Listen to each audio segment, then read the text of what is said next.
Now I'm going to let this run for just a little while here, and we'll see a very common error that can show up with the device.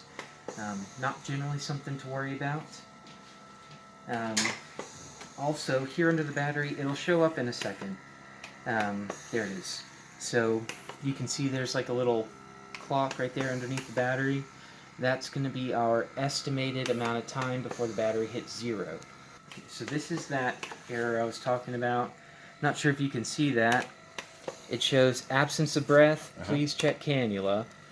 You know, this device also has a sensor that says, hey, I'm not picking up any breathing. So if you happen to be a little bit winded and you're breathing through your mouth, you may get that alert. If you have a kink in the cannula somewhere and we're, you know, having a blockage somewhere, you may get that alert as well. But anytime you continue to breathe through the cannula, that alert will go away.